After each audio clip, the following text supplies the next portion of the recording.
ছুটির দিনে বাণিজ্য মেলায় বেড়েছে দর্শনার্থীর ভিড়। এই মুহূর্তে পূর্বাঞ্চলে মেলা প্রাঙ্গণে আছেন সহকর্মী ফরহাদুর রহমান। সরাসরি যাচ্ছি তার কাছে। বাণিজ্য মেলা শুরু হওয়ার পর আজকে দ্বিতীয় শুক্রবার অর্থাৎ দ্বিতীয় সাপ্তাহিক ছুটির দিন এবং এই দিনকে কেন্দ্র করে ক্রেতাদের মাঝে যেরকম উৎসাহ উদ্দীপনা থাকে তারা অনেক বেশি বেশি আসেন। বিক্রেতাদের মাঝেও একই ধরনের উৎসাহ থাকে, তারা এই দিনটিকে তাদের বিশেষ দিন হিসাবে মনে করে থাকেন, কারণ এদিন বেশি বিক্রি করতে চান। এবং আমার পেছনে আপনারা যেটি দেখতে পাচ্ছেন, অন্যান্য দিনের তুলনায় আজকে কিন্তু অনেক পরিমাণ মানুষজন এসেছেন, যেটি গত সপ্তাহে এসেছিল।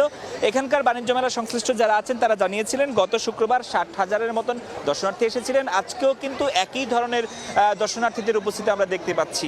সব ধরনের স্টলগুলোতে কিন্তু এখন ভিড় বেড়েছে। সকাল থেকে আমরা বাণিজ্য মেলার খবরাখবর আপনাদের জানাচ্ছিলাম, যেটি আসলে দেখা গেছে বাসার আসবাবপত্র যেরকম কিনতে মানুষ ভিড় করছেন, একই সাথে কাপড় চোপড় কিংবা কার্পেটের দোকানগুলোতে আমরা ভিড় দেখেছি।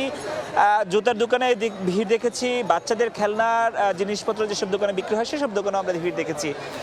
এখানকার বিক্রেতারা যারা আছেন তারা বলছেন যে অন্যান্য দিনের তুলনায় আজকে তো বিক্রেতারা আসলে প্রত্যাশা যেরকম করেছিলেন সেই অনুযায়ী পাচ্ছেন। একই সাথে ক্রেতাদের কথা আমরা শুনেছি, তারা বলছেন যে চাপ যেহেতু একটু বেশি, তারা ব্যাগ পাচ্ছেন আসলে জিনিসপত্র কিনতে। কেন প্রত্যেকটা দোকানে দেখা যাচ্ছে যেখানে 5-6 জন আগের দিনে ছিলেন, আজকে সেখানে 10-12 জন করে জিনিসপত্র কিনতে যাচ্ছেন।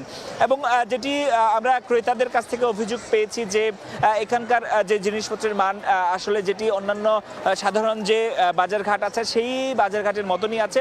বিপরীতে দামের কথা কেউ কেউ বলছেন একটু বেশি, আবার কেউ কেউ বলছেন আবার দাম তুলনামূলক একটু কম। তবে একটি ব্যাপার একটু জানিয়ে রাখি, এই বাণিজ্য মেলা উপলক্ষে প্রত্যেক বছরের মতন এই বছরও বিভিন্ন ধরনের প্রতিষ্ঠান তারা নানা ধরনের অফার ডিসকাউন্ট দিয়ে থাকছে এবং সেগুলো লোফে নিচ্ছেন এখানকার ক্রেতারা। তো এই পর্যন্ত এখনকার মতন আমার কাছে ছিল বাণিজ্য মেলার এই ছিল সবশেষ খবর। সরাসরি যুক্ত ছিলাম পূর্বাঞ্চলে বাণিজ্য মেলায়।